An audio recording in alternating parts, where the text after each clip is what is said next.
tujuan pembangunan itu adalah membuat sebanyak mungkin orang kaya baru. Di masyarakat kan, kenapa tentara nanam padi, polisi nanam jagung gitu kan? Apa kompetensinya? Kenapa mereka nggak begini? Ini tanahnya diancam apa gimana kan? Tumbuh nggak kamu? Ada gitu-gitu. KDM ya, aku sangat Bangga lah, senang lah. Apapun itu adalah cara dia memimpin Jawa Barat dengan sesuai kultur dan cara dan berpikirnya orang Sunda. Orang yang tidak hadir di ruangan itu menginterpretasikan ala-ala Jakarta ini mengerikan. Kacamata Jakarta ini kadang-kadang nggak bisa dipakai untuk melihat. Nggak bisa dipakai. Semua orang Bulog pergi ke pematang sawah, jemput gabah. Oh. Dikerjakan, Pak.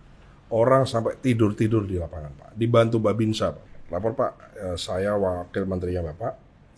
Dalam cara saya berpikir, wakil itu anak buah komandan.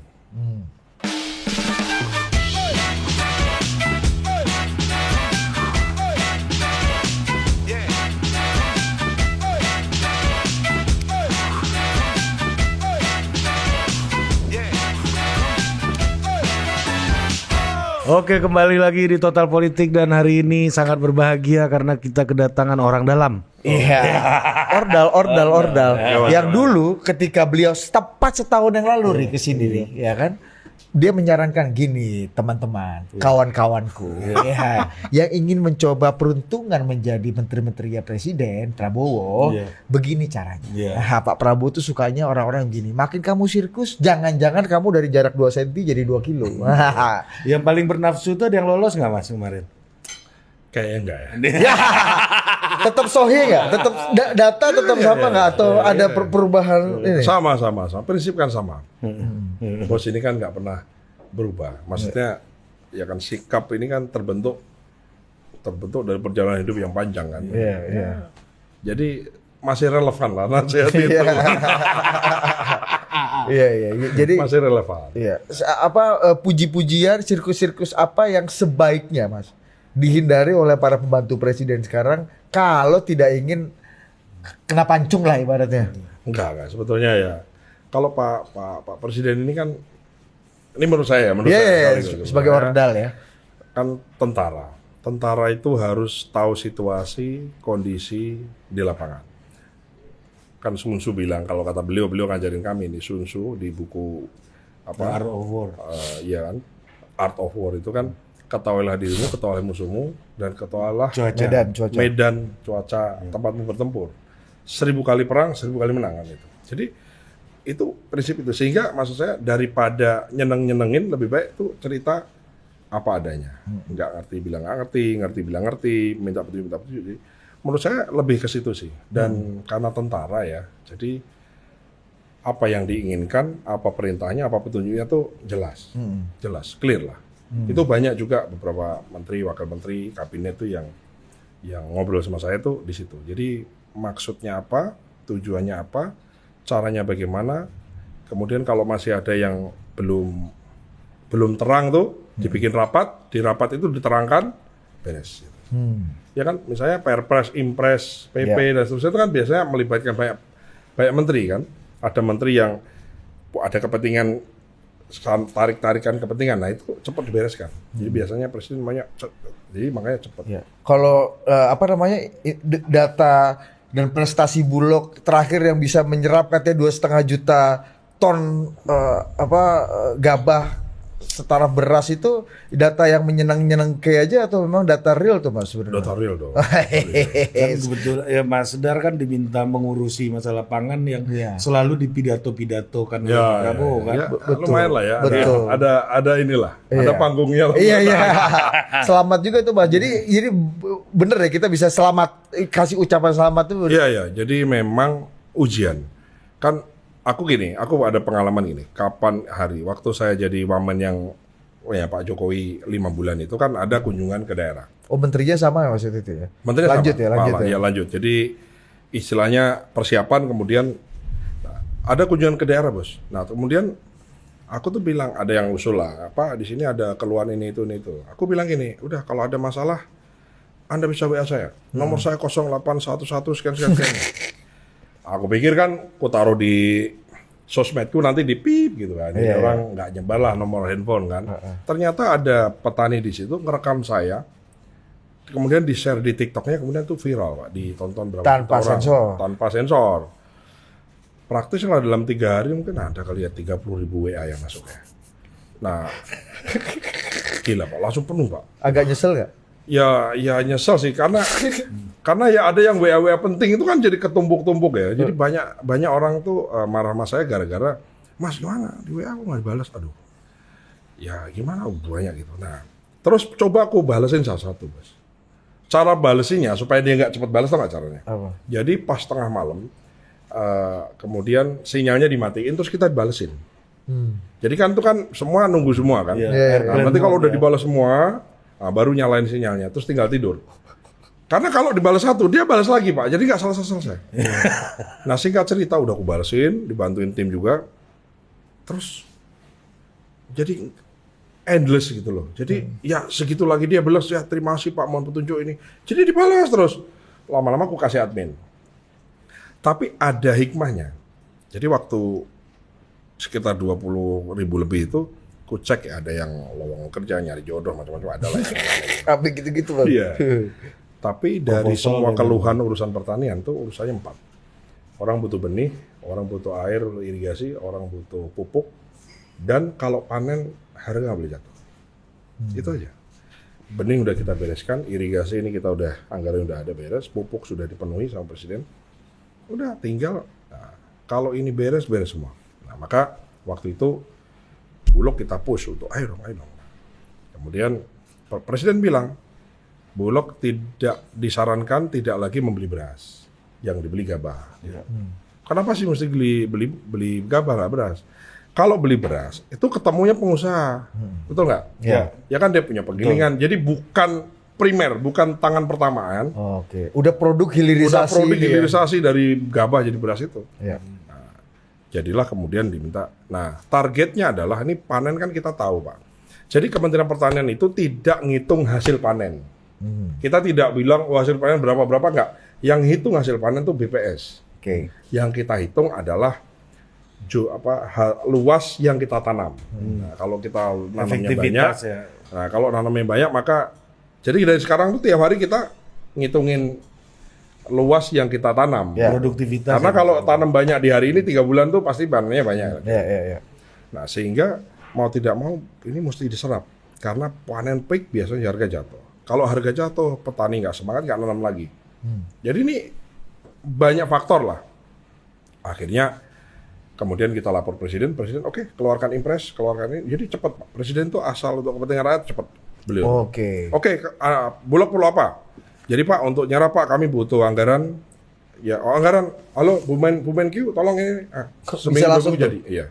Seminggu dulu jadi, beresin semua ininya, administrasinya beres. Perlu apa lagi Pak? Kami butuh payung hukum Pak. Oke, perlu apa? Impres. Segera susun impresnya.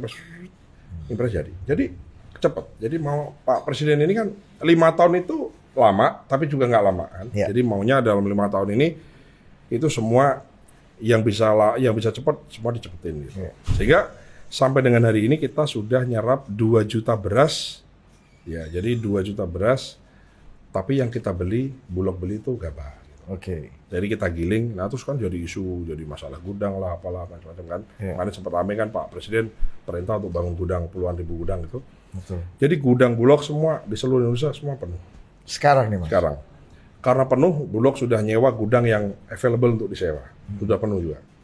Kalau sudah penuh, apalagi? Filial. Filial tuh kita beli gabah, kasih ke pengusaha penggilingan, lu giling, nanti kalau dari giling jadi beras, simpan di tempatmu ya. Nitip gudang. Nitip gudang di situ, namanya filial.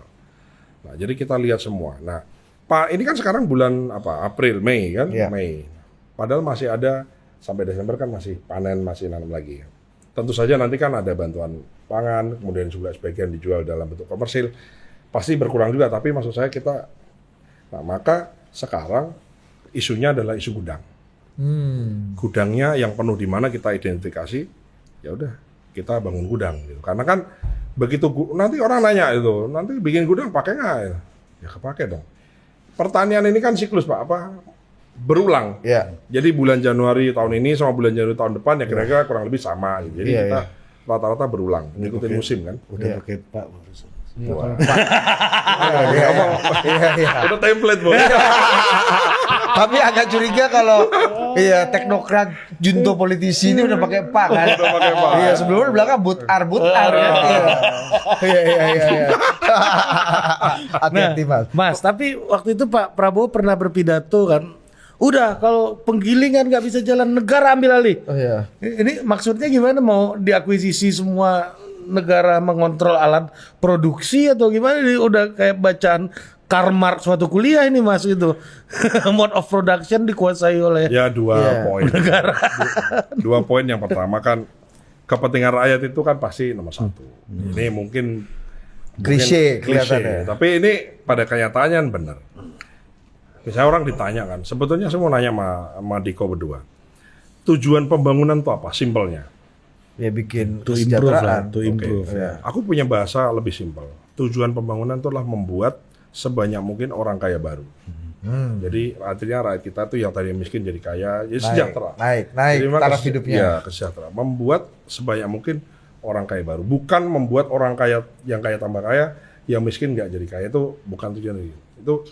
Jadi bahwa rakyat harus dibantu. Itu premis pertama. Yang kedua, beras itu adalah bahan pokok penting, menguasai hajat hidup orang banyak. Gitu. Jadi maka presiden, maksudnya message dari presiden itu kan ingin, you penggilingan swasta, you itu bagian dari industri yang menguasai hajat hidup orang banyak. Jadi nggak bisa egois, mikirin untung lu aja. Egoismenya itu yang ditemukan presiden apa, Mas? Sehingga presiden bilang tadi itu kan, Ambil alih. Kok kaget juga kita kan? Ya karena ini loh, karena kan nanti kalau beli gabahnya murah, dia jual berasnya kan di harga tertentu ya gitu ya.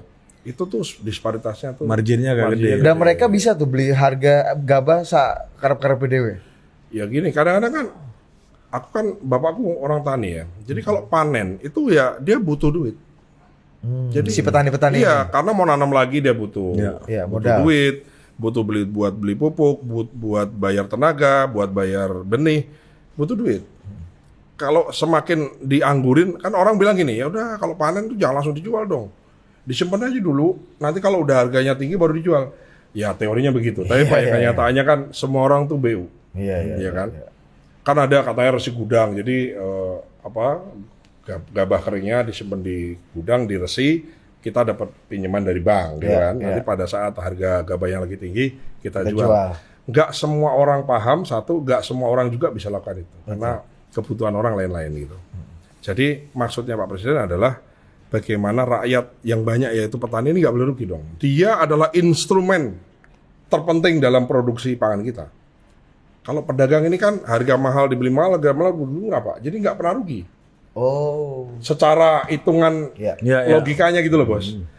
Sekarang gini. Kalau bos sudah mulai egaliter. Ini nggak template tadi loh. Ini template tongkrongan. Iya, bos itu friend. Iya. Kalau Pak tadi udah olah. Iya. Jadi kan sekarang gini. Usaha apa yang risiko paling gede? Yaitu usaha produksi, Pak. Usaha produksi itu kenapa? Karena risiko cuaca, risiko ini, variabelnya banyak. Jadi risikonya besar. Makanya jarang orang tuh, mohon maaf ya, kalau di dunia pangan kan jarang konglomerat tuh mau Di hulunya. usaha di hulu tuh jarang. Maunya ada di namanya adalah off farm. Off farm itu menguntungkan Pak. Karena you beli kopinya udah nggak perlu nanam. Barang jelek lu bayar murah, barang bagus lu bayar mahal. Asal ada selisih lu kerjain. Bimantara ini ya Mas ya. Bisnis makelar dan perantara kan. Jadi ternyata makelar itu bahasa Belanda ya. Iya kan, broker apartemen itu namanya makelar. Bahasa Belanda ya, baru Bahasa Belanda ya. ketemu ya kemarin ke Belanda bilang makelar. Ya, kalau kata Komandan Pacul ini Max Havelaar itu makelar. Itu gimana Daus Dekker menyindir para maklar-maklar amtenar ya gitu-gitulah. Ya, gitulah kira-kira jawabannya gitu. Jadi penting bahwa negara ini semua, bukan hanya presiden, bukan hanya aparat negara, bukan hanya orang yang digaji oleh negara, semua orang itu punya kewajiban untuk mengabdi kepada negara. Meskipun para penggiling swasta ini nggak ada insentif dong seperti yang mereka dapat pada masa-masa sebelumnya. Ya ngono lah ya kan, kita live and let live gitu. Iya, ya iya, kan? iya. Kita hidup dan juga harus menghidupi yang lain. Mas, tapi tadi Mas Daryono bilang Ini menarik nih, apa? maksudnya Apa gimana? kita bisa melihat ya ini memahami alam pikir Pak Prabowo. Iya, gitu iya, kan. iya. Jadi ini kan artinya gimana Mas Sudar melihat polisinya Pak Prabowo ini semuanya akan seperti apa? Dasar pikirnya kayak apa Mas? Kalau dengan bisa jadi negara ambil alih, kita kan Soal pangan lah terutama pangan ya. ya. Ya gini lah, maksudnya kalau negara ambil alih itu kan kalau sudah udah gedek lah. Udah nggak bisa Iya, orang udah dibilangin ya Mas ya. orang udah jadi lintah gitu, udah jadi benalu bagi society ya gimana ya. Tapi maksudku yang paling gini, misalnya contoh dari sejak dilantik sampai sekarang nih. Begitu dilantik, utang UMKM yang menahun, yang itu kan diputihkan dihapus. Kemudian ada diskon waktu Listrik. Natal tahun baru kan diskon pesawat. Iya. Diskon jalan tol waktu lebaran, diskon listrik di awal-awal tahun. Kemudian Gojek ya, Ojek online.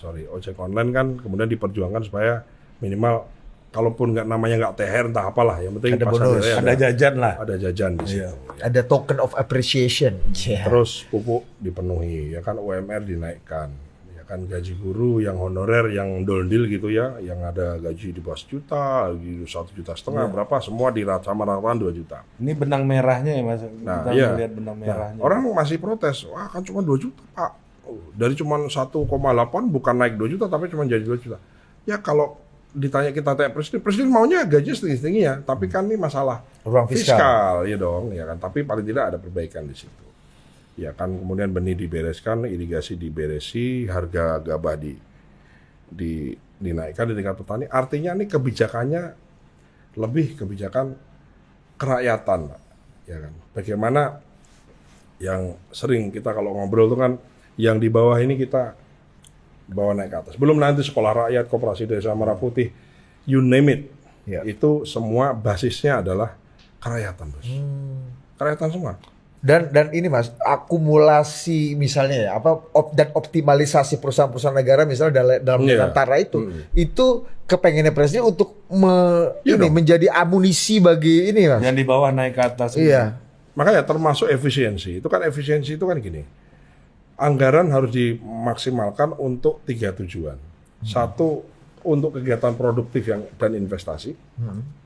Peningkatan lapangan pekerjaan dan mengurangi kemiskinan. 3 itu. Sisanya nggak penting, maksudnya nggak prioritas. Ya.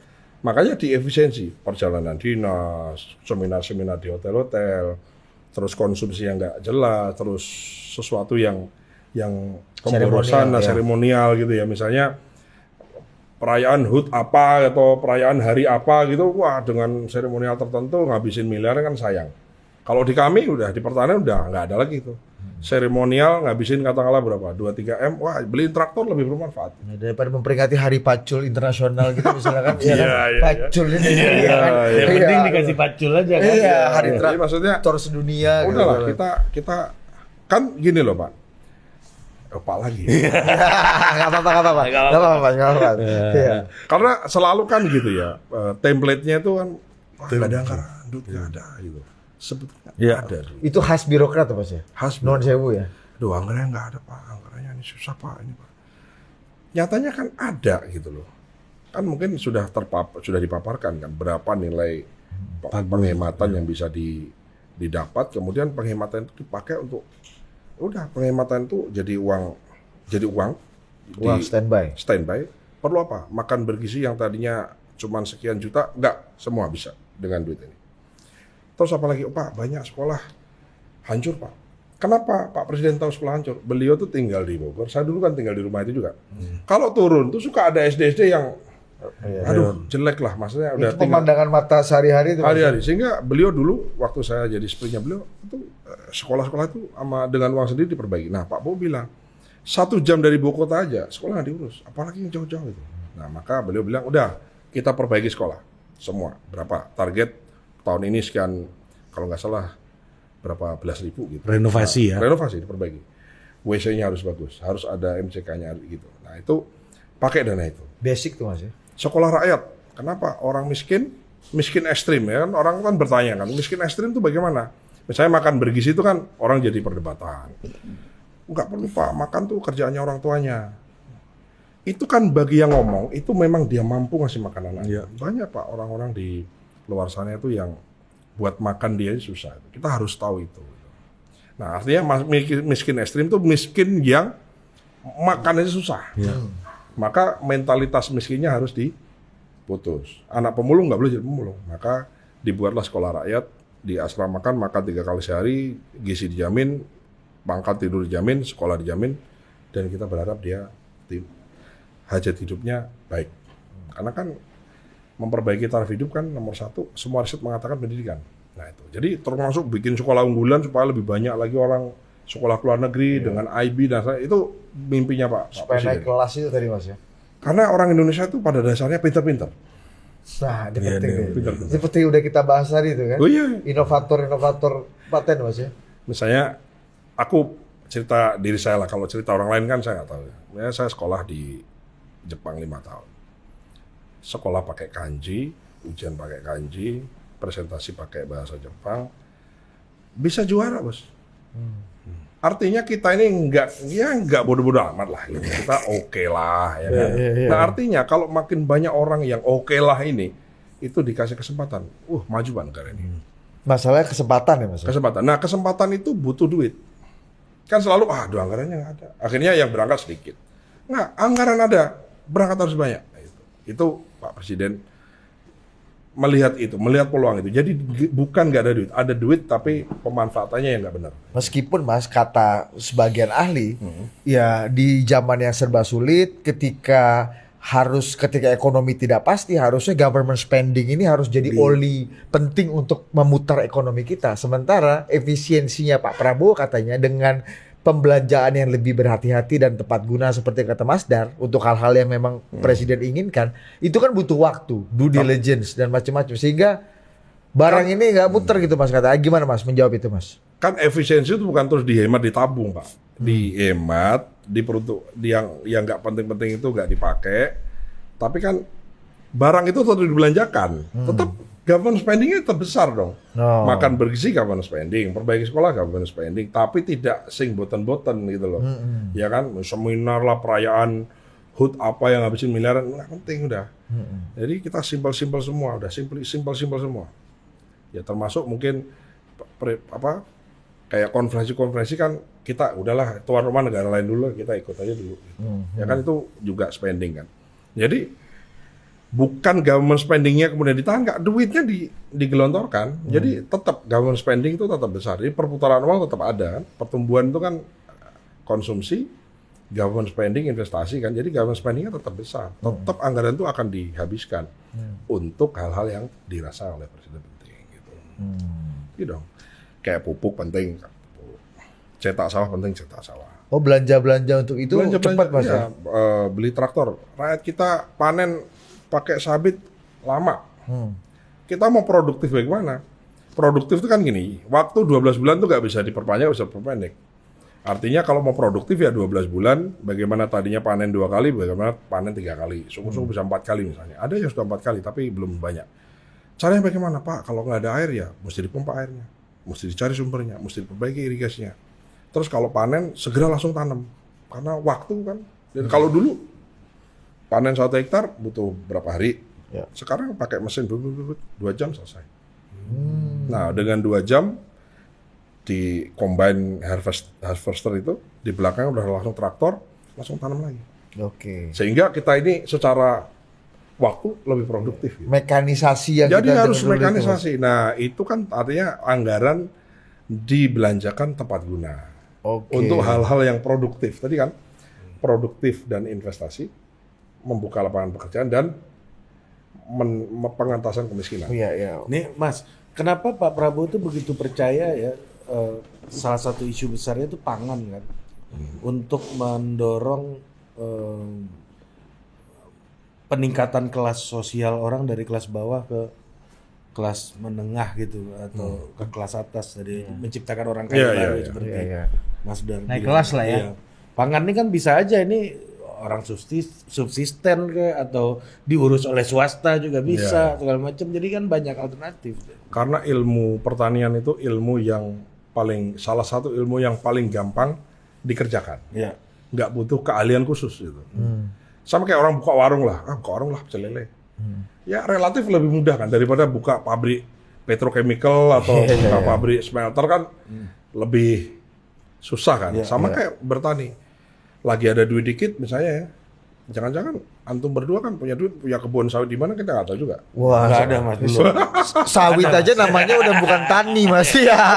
Itu menghasilkan, kan nggak perlu juga ratusan ribu hektar, bisa 5-10 hektar misalnya. Ada Mas. Atau ada, nanam, Mas, ada. atau nanam jagung di mana bisa. Itu berapa Mas kira-kira 5-10? Langsung konsultasi. Nah, jadi alasannya adalah itu tadi ya kan, itu ilmu yang relatif mau kuliah sarjana jurusan apapun bisa. Nggak kuliah pun juga bisa. Nggak sekolah pun Oke. bisa. Caranya mudah. Mungkin nonton YouTube juga bisa. Nonton TikTok bisa. Nanam di rumah, nanam cabai bisa. Jadi ini relatif mudah dikerjakan. Itu satu. Ya, yang kedua ya kita kan negara tropis Pak. Kita nggak ada musim dingin, nggak ada musim apa ya kan, kita ada matahari sepanjang hari, tanah kita subur ya.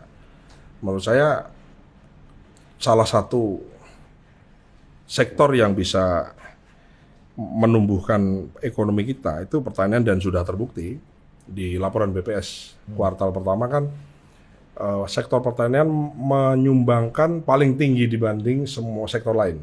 10,54 kalau nggak salah, 10,54% dari total pertumbuhan kita, 10,54%-nya disumbangkan dari sektor pertanian. Nah, Mas, kita ini kan belajar teori-teori pembangunan dulu di zaman kuliah, Mas. Ya. Bahwa industrialisasi itu adalah jalan untuk negara-negara maju, dan itu yang mempercepat eskalasi mobilitas sosial vertikal orang gitu. Manufacturing ya. Manufacturing emang bisa negara maju karena pertanian. Kan gini, kita industri itu basisnya 3. Kita punya sumber daya alam. Sumber daya alam itu 3, Mas.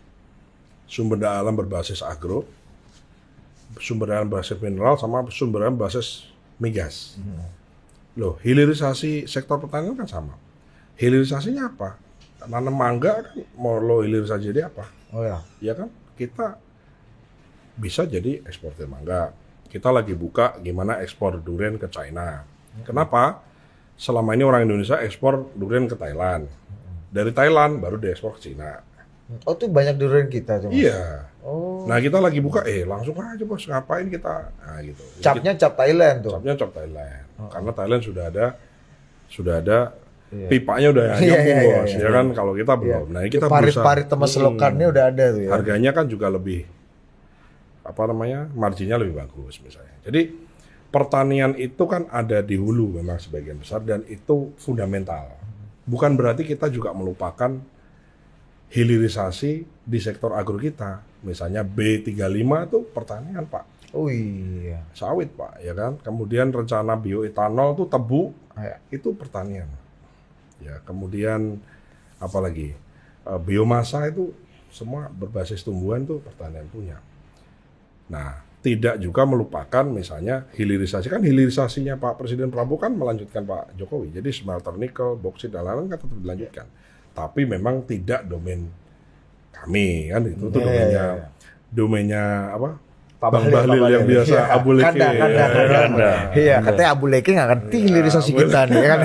Mas, tapi IPB itu di bawah Kementerian Pertanian atau Dikti. Kan bisa mengusulkan rektorat juga Mas. Institut Perbankan Bogor kan. Iya, saking nggak ada pertanian. Iya kan. Nah, itu gimana Mas dari Institut Perbankan Bogor, Institut Pak BY. Ini kadang-kadang dia suka pancing. Aku bilang ya sekarang Institut Pak Bowo juga lah ya.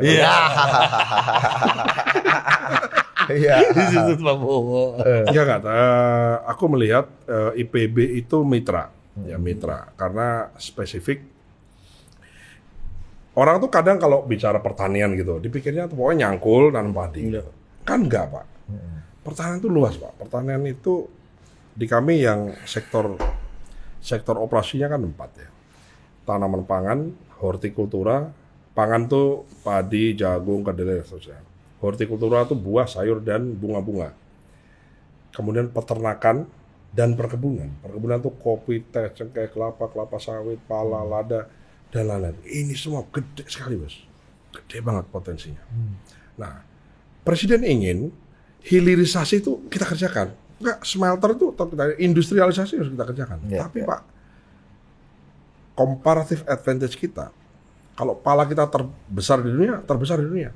Kelapa kita dulu pernah juara 1, sekarang rankingnya nggak 1 lagi, kita bikin juara 1. Itu keinginan Pak Presiden.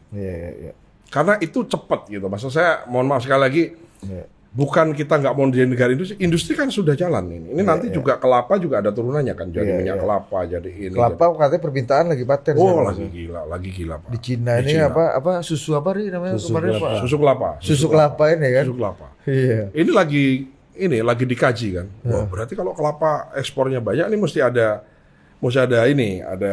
barrier supaya kayak kelapa sawit kan mesti diatur kan. Iya. Ada tarif ekspor dan seterusnya. Kan? Sampai orang Padang nggak bisa bikin rendang lagi, Pak Wamen kan? Harus nanam. Ini mau nggak mau produksinya harus kita. Ada permintaan kita mesti produksi. Iya, jangan sampai Sinar Garut harga naik 3 kali lipat ini kan Mas, kan es kelapa muda dan es kelapa. Iya, es teler ini kan Sinar Garut ini kan. Kasihan Mas Sinar Garut nggak punya ya kan. Benar. Sementara pelanggan tetap taunya harga segitu kan. Betul. Memang lagi artinya kan bagus ini sebetulnya sektor ini bagus. Terus pertanian kita memang ternyata kalau diurus juga jalan ya bagus gitu. Sekarang harga beras dunia Bos jatuh. Karena pelanggan terbesarnya nggak beli. Biasa kita ya Mas ya. Biasa kita beli kan 2 juta, 3 juta. Paling gede kita. Udah impor beras sudah jarang sekarang Mas ya. Kan belum impor beras. Gini, orang bilang kan impor tuh nyatanya. Ada, itu beras Jepang, beras basmati. Beras-beras spesifik yang nggak bisa lo ganti pakai. Iya, beras-beras yang low kalori apa ini gitu-gitu lah. Sushi ini kan sushi. Beras khusus. Gluten free ini ya kan. Untuk restoran-restoran. Memang ada. Abuleke ini ya. Iya, kalau bilang wah nyatanya impor beras. Iya, maksud saya bukan itu gitu loh, bukan itu. Itu kan kecil ya. Bukan rakyat punya kebutuhan ini. Itu buat sushi itu kan nggak bisa pakai beras Cianjur Pak. Gitu. Iya, rojo lele ini nggak bisa, nggak masuk. Mesti khusus. Iya, rojo lele ini sushi ini kan nggak lekat Bos. Tapi aku happy. Aku jujur aja ngerjain pertanian ini. Satu, aku dari keluarga petani. Harus katakan dulu orang tua saya bilang, pokoknya kamu jangan sampai nyangkul lah sekolah tinggi. Yang kuhindarkan sekarang kursi sekarang. Dulu aku kan. Apa Mas? Dulu waktu aku kecil, karena orang tua aku petani kan, kita sekolah tinggi itu supaya nggak nyangkul kayak orang tua kita Pak. Tapi ya Allah tuh takdirkan kita ngurus pertanian yang dulu waktu aku kecil aku geluti. Jadi susahnya petani somehow aku agak ngerti lah. Susahnya, panasnya, capeknya. Belum lagi kalau ada hama wereng, hama tikus dan lain-lain. Itu. Orang kan bilang gini, wah bertani itu asik ya Mas ya. Wah, kita. Ya kamu PNS atau kamu aparat, kamu punya gaji bulan dari mana, terus kamu bertani asik Pak. Panen nggak panen makan Bos. Iya. Nah orang-orang petani kita di daerah-daerah tuh, dia jaga, dia elus, dia, jangan sampai mati ya, harus tumbuh, harus panen. Kenapa? Karena hidup dan matinya tergantung itu. Tergantung itu. Negara sih nyiapin instrumen asuransi pertanian dan lain-lain, tapi memang belum semua lahan sawah kita. Tapi jangan sampai yang dihati-hati itu dihisap sama lintah-lintah ini ya Mas. Maksud saya orang udah bangun pagi pulang berangkat gelap pulang gelap gitu. Iya. Dielus-elus, disemprot-semprot, dipupuk-pupuk, di ini kadang didoain setiap doa-doa dalam sholatnya, dalam ibadahnya. Tiba-tiba kalah hanya gara-gara tengkulak beli murah Pak. Gak ada pilihan, maka negara harus hadir. Itu yang membuat disinsentif orang mau masuk ke sektor pertanian ini Mas. Nah ini sekarang dengan harga 6.500 itu orang semangat lagi. Lumayan Pak, alhamdulillah Pak. Terima kasih Pak Presiden gitu. Orang bilang, enggak, di tempat saya masih belum 6.500. Betul, enggak, terus ada 1-2 yang memang belum, nah itu kita perbaiki lah. Apa masalahnya? Itu gabahnya Mas? Gabahnya, ya. Kalau kurang tuh masalahnya apa? Masalahnya ternyata karena memang Bulog belum kesana, udah kita perintah kesana. Jadi ini intinya, sekarang ini kalau dipandang sudah bagus, alhamdulillah. Kalaupun belum, tetap kita perbaiki. Jadi Bulog nih akan jadi lebih sentral lagi dong Mas, dalam menjadi bagian dari supply chain Misi presiden karena arahan ini. presiden jelas, yang tidak diserap pasar, Bulog ambil. Bayangin tuh, artinya perannya, Itu penugasan tuh. artinya perannya akan diperbesar. Ini kan masalah ya corporate culture ini, dan nyatanya bisa gitu. Dalam waktu dari mulai Februari, Maret ini, Februari kan kita mulai genjot tuh ternyata bisa gitu. Bisa. Mampu gitu loh. Dulu problemnya apa dan levelnya kalau tadi Mas Dan bilang 2 juta. Kalau dulu tuh aku kan nggak punya bayangan nih Mas gini-gini Ini kan. pertanyaan saya tunggu-tunggu. Iya. Iya. Gimana? Gini Bos, kadang-kadang kita punya mau, kita ada mau nih di hati dan kepala kita. Betul nggak? Kita kadang-kadang ada mau. Nah, kita mesti bisa mengejawantahkan. Kemauan itu dalam bentuk rangkaian kata-kata yang keluar dari mulut kita. Iya. Sehingga yang denger rangkaian kata-kata kita ini paham maunya kita. Nah, sekarang ini Pak Prabowo ini maunya jelas, keinginan beliau jelas, diterjemahkan oleh Pak Menteri, diterjemahkan juga oleh kami, saya, kemudian kita turunkan ke Direksi Bulog, kemana. Nah ini itu tuh paham semua. Nah karena perintah jelas dan memahamkan orang di bawah ini jelas, maka bisa terlaksana dengan baik. Jadi kadang-kadang kenapa sesuatu tidak jalan sebagai mestinya, itu bisa jadi cuma alasannya urusan komunikasi. Iya. Sebetulnya Bapak ini maunya apa sih? Gak tahu Bos. Itu loh Pak. Kita sekolah matematika, paham aja nggak cukup Bos. Di dalam dunia profesional itu kan paham aja nggak cukup. Tapi harus paham dan memahamkan. Gitu. Apalagi kalau jadi pimpinan kan harus paham perintah atasan, tapi juga harus memahamkan yang di bawah. Yang di bawah, pelaksana ini itu kan. nggak mudah, tapi alhamdulillah so far ini jalan bagus. Nah, terus kondisinya itu gimana, Mas? Dulu gimana, sekarang gimana? Sehingga maksudku ini jadi sentral sekali apa namanya? Ya itu perannya. perubahan cara bisnis, perubahan perilaku corporate culture-nya ya. Dulu kan dari tahun ke tahun nggak salahnya orang-orang Bulog juga, karena memang dulu begitu. Duduk di gudang, orang datang bawa beras, dicek kualitas sesuai, bayar. Nggak, perintah presiden nggak. Semua orang Bulog pergi ke pematang sawah, jemput gabah. Oh. Dikerjakan Pak. Orang sampai tidur-tidur di lapangan Pak. Dibantu Babinsa Pak. Babinsa itu luar biasa. Tentara nih oke lah, boleh lah. Ini kalau orang nyinyir sama tentara, nah ini gue mau nanya juga sama lu Mas. Tentara ini, tentara gini kan, kritiknya kan kelompok masyarakat sipil. Ini kan tentara lu suruh bercocok tanam ini satu, di luar fatsun dan pendidikan yang dia punya. Ya di luar inilah ya, keprofesionalan. Iya, di luar. Kan tugasnya tentara bunuh membunuh Mas. Iya. Iya kan, ininya, Iya. desainnya. Betul. Kata Laksamana Sulaiman Ponto di sini ya. Kita dilatih untuk membunuh. Iya. Nggak ada tembak ke bawah, tembak tuh sejajar badan katanya. Iya. Aku nanya sama Laksamana Ponto ini, Laksamana, emang lu nembak ini kayak waktu sabung ayam itu Mas. Emang nggak ada tembakan peringatan dulu ke atas? Itu Babin Kamtipmas ini tugas polisi, ada peringatan dulu satu, baru ke dengkul dulu kan, ya kan, atau kaki kan. Kita nggak ada sejajar, hanya diajarin tembak sejajar. Nah, kurang lebih gitulah. Iya, untuk menggambarkan. Iya. Oh gitu Laksamana. Serem banget ini kawan ini, ya kan? Artinya itu kan pertama bukan ininya lah, skill utamanya. Kedua, ya belum tentu cocok kan, belum tentu comply kan. Banyak juga dulu pengalaman masa lalu Mas menggunakan tentara untuk cetak sawah atau apa juga compliance-nya kita belum lihat lah gitu. Iya. Sama satu lagi Mas, sekalian nih Mas, banyak urusan di negara ini keluarnya dari Kementerian Pertahanan Mas. Sekolah, air bersih, banyak Sawah, cetak sawah. cetak sawah. Gimana Mas, coba kasih logiknya dulu deh buat kita supaya nggak. Ya memang di masyarakat kan, kenapa tentara nanam padi, polisi nanam jagung gitu kan? Apa kompetensinya? Kenapa mereka nggak begini? Ini tanahnya diancam apa gimana kan? Tumbuh gak kamu? Ada gitu-gitu. Iya. Tumbuh gue tebas kamu gitu. Nah, tujuan sekarang ini, tujuan ada tentara sama polisi apa sih? Menciptakan kedamaian. Nah, kedamaian itu kan bisa, gangguan kedamaian itu dari luar. Ya kayak sekarang mungkin India lawan Pakistan itu kira-kira kan. Berarti kan India terganggu dari Pakistan terganggu dari India kan. Tapi kan ada gangguan-gangguan yang berasal dari dalam. Apakah itu ketidakpuasan, apakah itu kemarahan, kekecewaan dan lain-lain.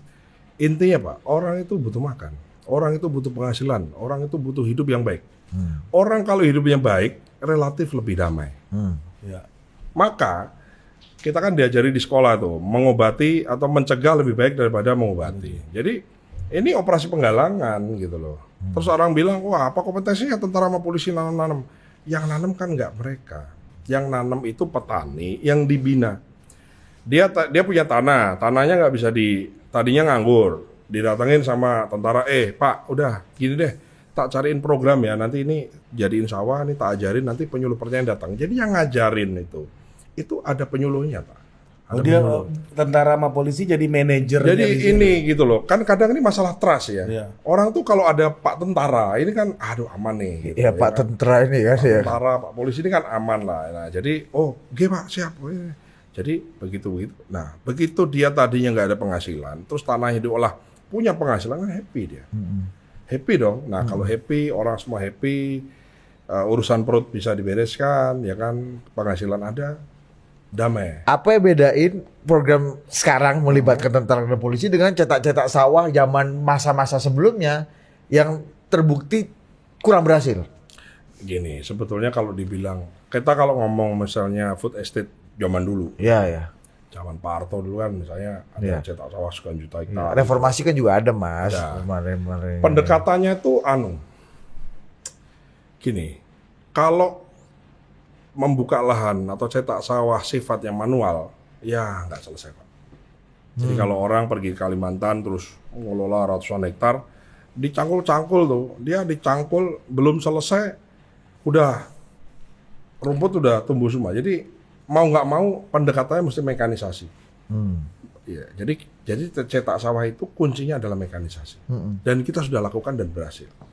Yaitu apa? Ya udah 200 hektar dikelola 15 orang anak muda, kasih traktor, kasih combine harvester, kasih transplanter, dikasih drone, kasih apa semua. Alutsista lengkap. Alutsista apa itu? Alutsista pertanian gitu ya. Iya. Dan kita kerjakan di Merauke jalan, Pak. Jadi orang lokal itu ya happy gitu loh. Kalau anak muda sekarang kasih cangkul so bertani nggak mau dia. Tapi begitu dikasih gini, Traktor ya. yes. Canggih juga ya. Penghasilan kita udah hitung di Merauke itu namanya brigade pangan. Jadi ada 200 hektar lahan, kita cetak, kita olah, kemudian diolah sama mereka, kita kasih alatnya, hasil panennya dibagi sama yang punya tanah dan seterusnya. Itu 15 orang itu penghasilannya 15 sampai 20 juta sebulan. Udah jadi Mas, udah jalan. Udah jalan. Ada kalau nggak salah ada totalnya 1.800 brigade pangan yang sudah kita bentuk di seluruh Indonesia. Dan itu masyarakat tuh. Masyarakat situ. Dan Dibina itu oleh tentara. Itu nggak ada yang di Jawa ya. Ini Iya. ini di luar Jawa yang lahannya masih luas-luas, belum diurus tuh. Kita bikin anak mudanya kita latih, anak muda setempat kita latih terus kita kasih alat pertanian dan jalan kok. Jadi pendekatannya mesti dan harus mekanisasi, Mas. Harus mekanisasi. Mas, ini masuk ke isu politik dikit. Ya, boleh.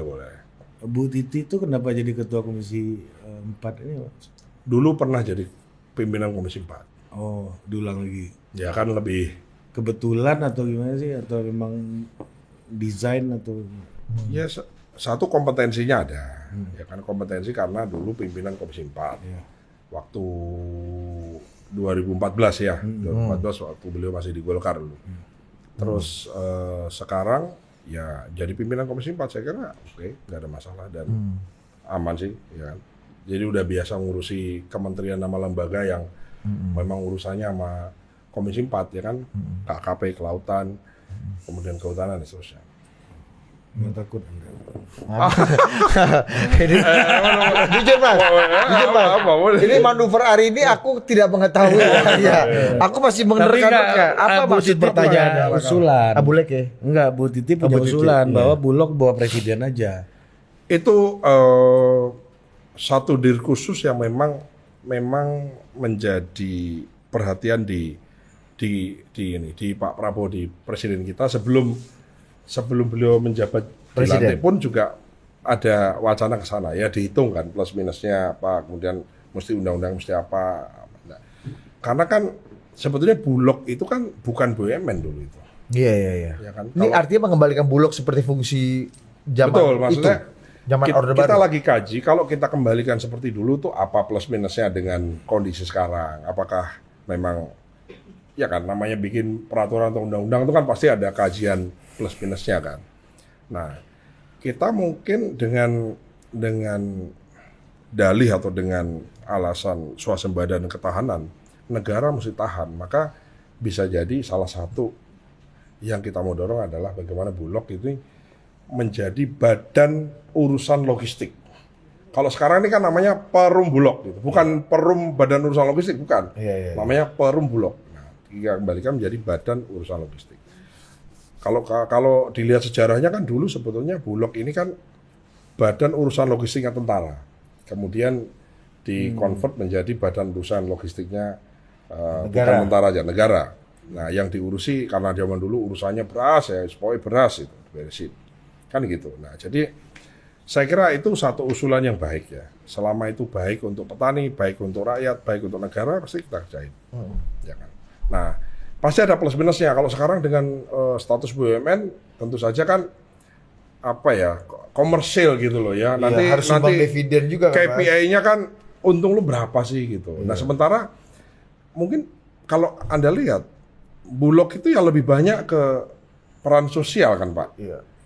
Iya kan, peran apa sih namanya tuh? Pembangunan, ya. Peran menjaga pembangunan, stabilitas ini, Mas. Bukan nanti kalau misalnya KPI-nya harus untung, nah itu repot, Pak. Cari margin pula repot, Pak. Yang jadi korban siapa? Nah itu salah satu pertimbangannya begitu. Belum diputuskan. Belum, lagi dikaji ke sana. Ya salah satunya kan karena Komisi 4, ya tentu saja kita diskusinya dengan Komisi 4. Ada Rajif juga gitu. Iya, sudah barang tentu juga Bu Titi merefer apa yang pernah Rajif terjadi. ini, Rajif Komisi 4. Komisi 4, ya. Kan nempel Bu Titi terus kan. Iya, aku bilang ini ajudannya Bu Titi jadi kalah ini nih, kalah nempel. Iya, kalah gahar dibanding lu nih kan. Lu tuh minimal badan gede lu. Iya.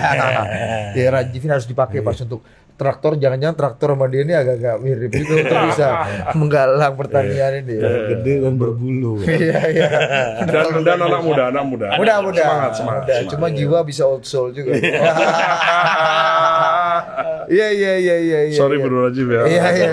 Dia seneng Mas kalau dikit-dikit. Kalau dipuji-puji nggak seneng dia.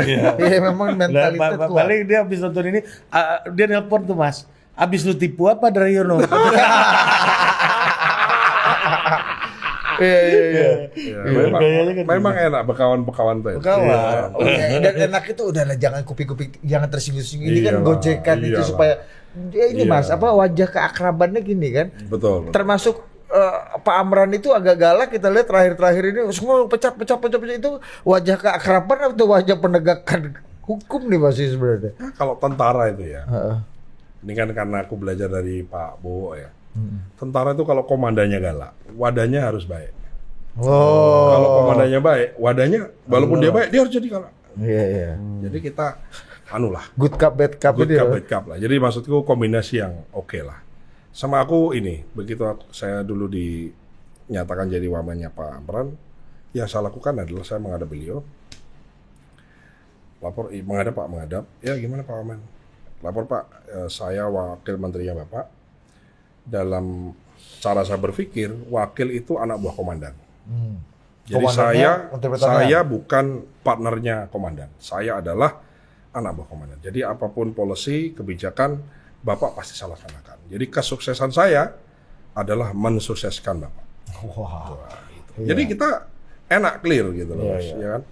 Nah, bukan bersaing ya. Kesuksesan saya adalah kesuksesan Bapak, walaupun Bapak tahu saya dekat sama Pak Presiden, tapi bukan berarti terus semua saya laporkan Presiden tanpa sepengetahuan Bapak. Jadi aku tetap lapor ke Pak Menteri. Kita taat asas lah. Jangan dikira terus kita sok manuver ke Presiden, terus Presiden suka. Enggak. Ada yang kayak gitu Mas? Ya nggak tahu. Iya. Nggak, ini mencegah kalau yang mau gitu-gitu, ya kan? Iya. Iya kan? Iya dong. Iya. Kita taat asas dan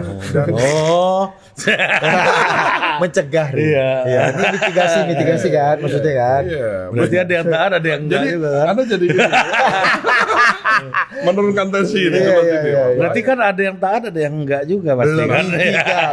mitigasi. Saya menceritakan kondisi tempat saya. Iya.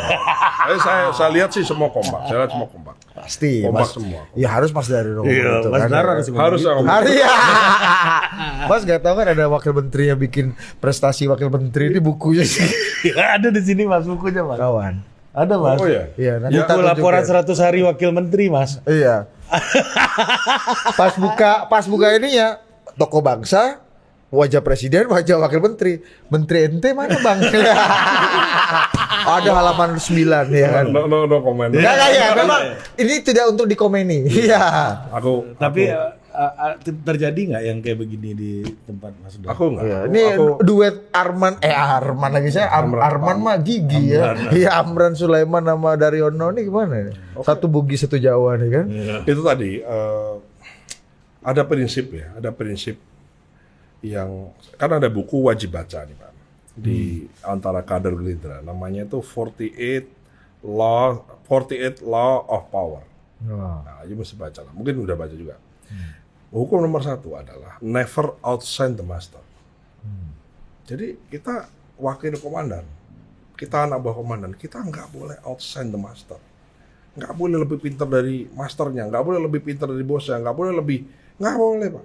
Kita taat asas di situ. Iya, meskipun Baru organisasi jalan bagus. Karena tujuannya bukan untuk saya, ini kan tujuannya untuk organisasi. Wah, kalau kita outshine ini begini, wah anak buah kan kacau. Nah, jadi saya berusaha untuk tidak outshine my boss. Nggak boleh, walaupun mungkin dipandang apapun ya, orang memandang apa, kita intinya harus kita belajar di situ. Anda bisa lihat Pak Prabowo dulu, jadi menterinya Pak Jokowi. Nggak outshine the president, beliau tetap 2 langkah di belakang dan seterusnya. Saya ketemu Pak Jokowi itu terkesan ternyata. Setiap ikut sama saya Pak Prabowo selalu 2-3 langkah di belakang saya. Saya suruh maju gak mau. Karena itu asas Pak. Itu dengan begitu maka organisasi akan berjalan dengan baik. Karena tujuannya adalah organisasi, bukan ngalah, bukan apa. Ini mesti orang tahu diri aja gitu. iya, nggak kemajon ya Nggak kalau kemajuan, istilahnya. ya. Iya. Wapres juga harusnya gitu Mas ya. Kan wadan ya kan.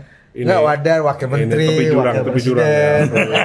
wakil perdana menteri kan dalam konteksnya Mas Daryono ini kan. Saya sebagai bawahan, saya tidak punya hak untuk komentar tentang atasan saya. Iya. Gitu, Aku ya. ngomong kan harusnya. Dan memang kalau alhamdulillah mungkin faktanya begitu. Saya kira kabinet kompak, Pak Presiden dan Mas Wapres kompak. Oke kok, ini kita lihat kan hasilnya juga. Mantap. Jelas. Mantap. Mulai normatif Anda Mas. Iya. Udah gak asik nih Mas Daryono. Kan?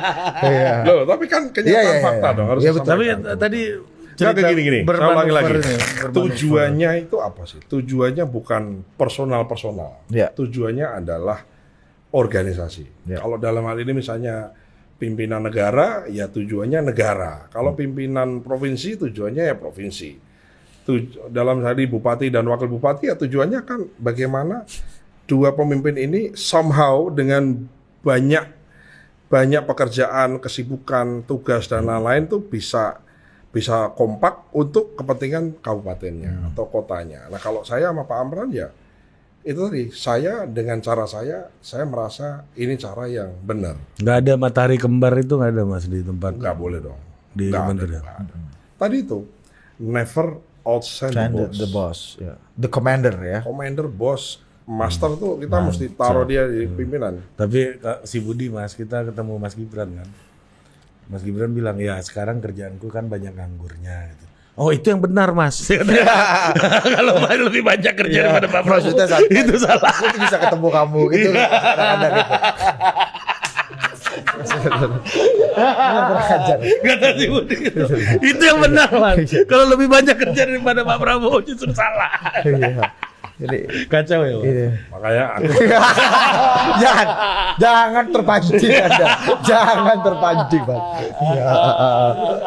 Aku udah mulai ngilu. namanya kan itu kan kepala itu kan das, kepala ya, sirah, kepala das. Wakil itu kan awak lan sikil. Apa tuh? Awak itu badan dan kaki. Ya. Oh iya siap. Jadi Ini ya padang-padang harus kasih tahu. Harus. Pelan-pelan, Mas. Penghalusan kultur Mas. Minang ini harus Iya. ini kultur, ini belajar ya. Iya, Aku juga akulturasi. Tapi urus Padang nih jago urusan bisnis. Oh iya, itu saya Dia ada percaya 100%. satu mato, dua mato ya kan. Pembagian pangkat dalam rumah makan Padang tuh ada pangkat. Itu banyak belajar juga. Tuh. Urusan bisnis tuh udah established tuh. Detil Mas. Minang tuh. Nah, kalau jadi wakil tuh awak lan sikir, jadi badan dan kaki. Badan dan kaki itu menjalankan apa perintah kepala. Itu jadi filosofi yang saya. Tapi kan Jadi sering juga gak sinkron Mas. Pala pengen ke kanan, tangan ke kiri kan.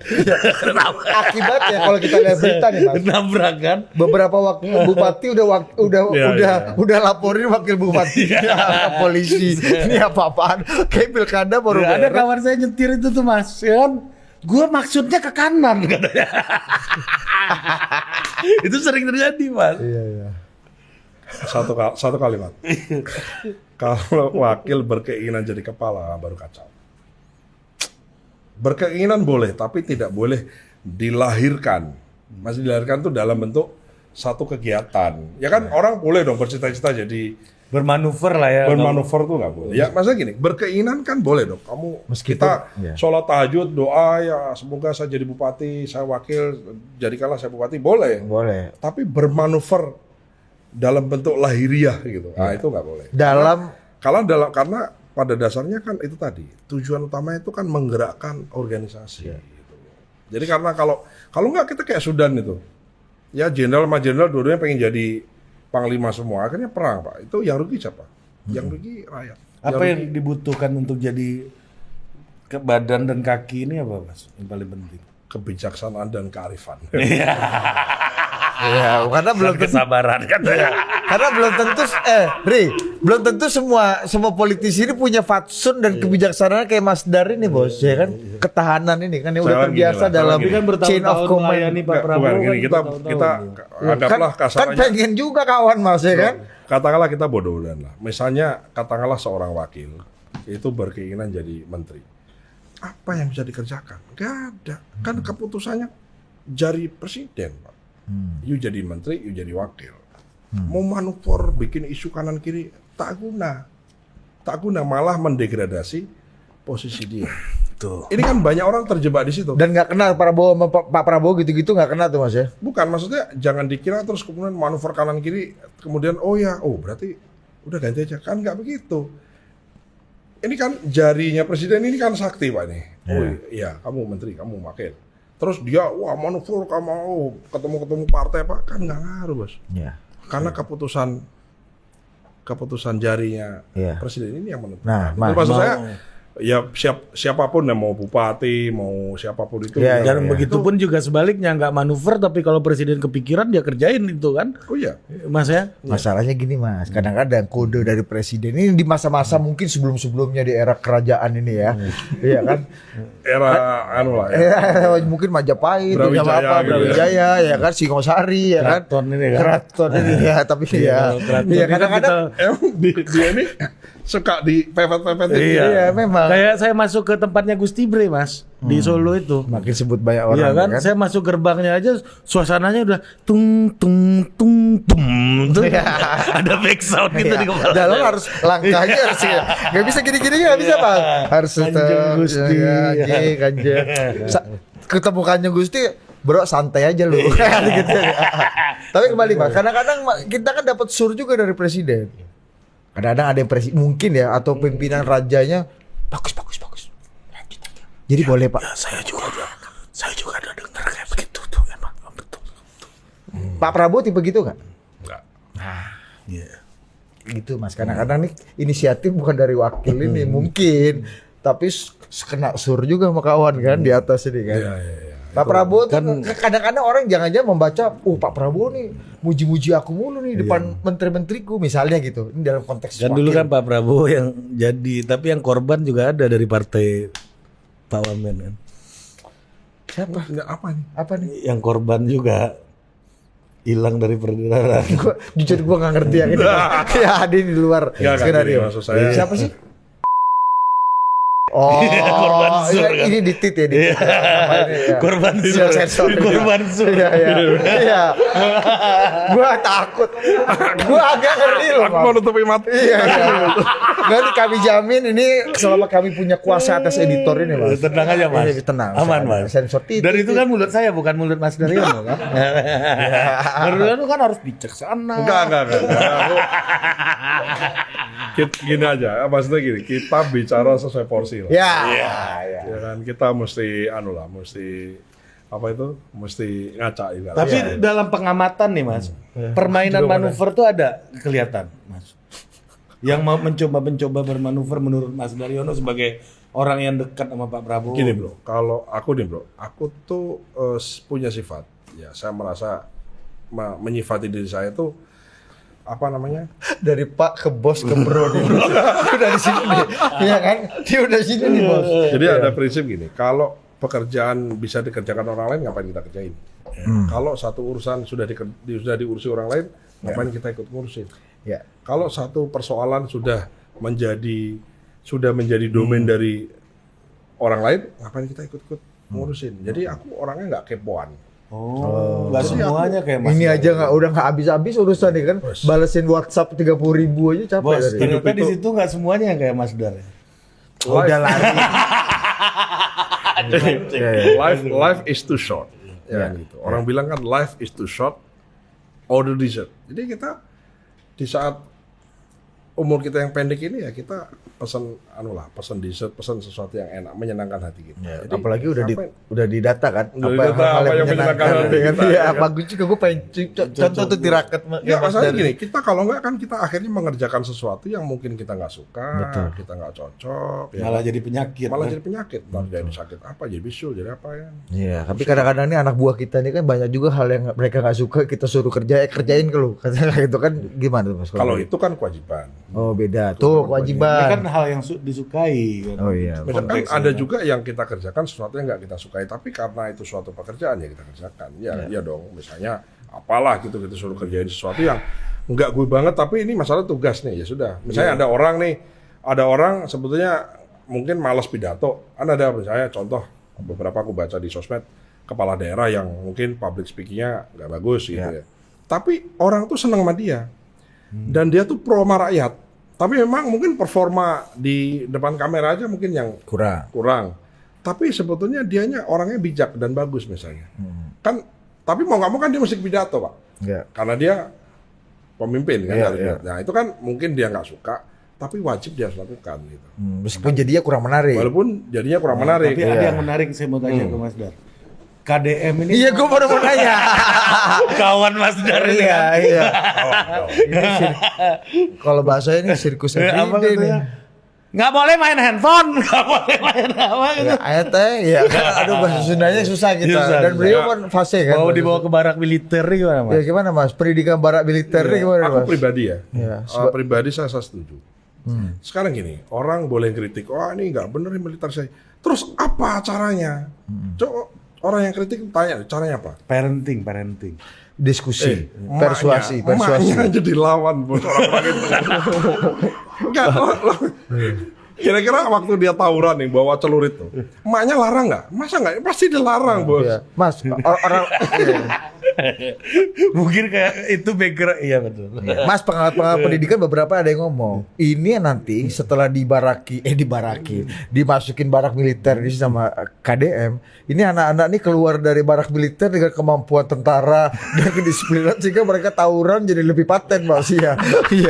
Ini jadi keliti-keliti baru nih ya kan, dengan kemampuan nih kan bisa megang Bagasi, tongkrongan, otot udah lebih berisi. Itu gimana Mas? Aku kan SMA di TN ya, Taruna Nusantara, terus sekolah ke Jepang juga sekolah militer ya. Kita harus katakan bahwa pendidikan ini bukan masalah militerisasi, masalah pendidikan militer. Iya. Pendidikan militer, pendidikan ala militer itu adalah cara mendidik orang, merubah sikap mental orang dengan waktu yang paling singkat. Ya kan, orang yang tadinya itu kan banyak tuh kalau lihat videonya KDM kan, kangen nggak sama ibunya. Ternyata orang yang jago tawuran tuh nangis juga, kangen sama mamanya juga. Canggih kawan ini ya, Iya. KDM ini ya. Dan itu betul gitu loh. Saya dulu Misalnya masuk Taruna Nusantara umur 15 tahun, lulus SMP, masuk asrama. Dulu emak kita lawan terus. Emak juga kita, wah tiap hari di jewer, di apa gitu. Mungkin karena kita ini kan rebellion gitu kan, merasa enak aja kita bukan anak mama gitu ya. Masa nurut sama orang tua. Masa disuruh langsung nurut, enggak lah, lawan dulu kan gitu. Dan kita harus katakan di fase itu kita tuh mungkin membenci sosok emak kita. Apa sih? Bawel malah mulu sih gitu. Begitu kita jauh Pak, orang sholat nangis bos, nangis karena ternyata ada emak itu lebih nyandu, nyandu. Jadi barulah sadar. Jadi penting bos, penting bener. Aku aja punya anak, aku pikir harus diasramakan supaya ngerti gitu. Di fase itu betapa berharganya orang tua. Oh makanya sekolah rakyatnya Pak Prabowo, sekolah Garudanya Pak Prabowo yang nanti akan karena itu sistem dormitory itu jadi salah satu ini Mas ya. Bahkan kan kalau kata beliau nih, beliau bangsa KDM. Pak Presiden. Saya kira kalau KDM itu KDM. Mas Dar beliau udah mulai apal kuatnya KDM. Kalau lihat handphone nggak mau tidur, Pak Gubernur jemput katanya kan. Iya. Udah. Tapi ini buat juga kalau anaknya udah beres, emaknya juga ikut. Jangan emaknya main TikTok, TikTok kan terus. Iya ada gitu-gitu kan. Ya itu udah mau menebar keresahan buat anak-anak sekarang. Iya. Apa kata beliau gitu? Kata beliau. Tadi aku mau ngomong apa lupa jadi. Iya soal asrama. Pendidikan. Dormitory. Aduh, apa soal tentara. Soal Pak Jokowi. Apa? Bumega. Apa? Abis apa dong kita nggak tahu. Ya lupa. Lu sih ah. Iya. Nah gini, kalau KDM ini satu kan orang punya leadership lain-lain deh. Gitu. Iya. Aku punya prinsip apa sih leadership gitu kan. Wah leadership adalah suatu cara untuk menggerakkan. Cara gampangnya itu leadership itu adalah seni suruh-suruh. Jadi seni menyuruh orang-orangnya tuh melakukan tanpa dongkol dan ikhlas gitu. Jadi dia ikhlas dan tidak dongkol. Itu sebetulnya leadership. Nah, Pak Prabowo punya cara leadership tersendiri karena mungkin beliau banyak dari karirnya di tentara, ya kan kita ini kan selalu di mana tempat kita bekerja di situ jadi punya sikap mental seperti itu kan. Pak Jokowi punya style sendiri, ya kan kemudian KDM punya cara sendiri dan KDM kan melakukan seperti ini kan nggak baru setelah jadi gubernur kan Pak. Dari zaman Bupati dulu. Jadi zaman anggota DPR. Orang SD suruh melihara kambing sama dia dulu. Iya, orang anggota DPRD lagi senggang main catur aja dibubarin catur. Iya kan? Ya karena apa gimana? Dewan catur. Pas survei KDM lebih tinggi dari Erlangga Hartarto dulu waktu masih Golkar, Mas. Apa kata KDM? Saya mah kerja aja.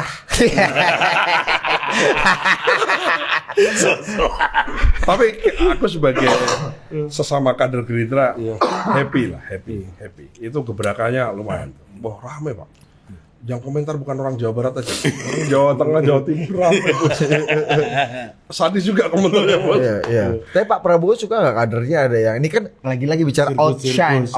Iya. Kemungkinan bisa outshine nih Enggak lah, masa outside enggak dong? Ya nggak tahu kan ada juga yang nggak suka. Kita nggak tahu. Iya dong, ya. Kenapa kawan lebih shiny daripada aneh gitu? Kita kadang-kadang gitu kan Mas.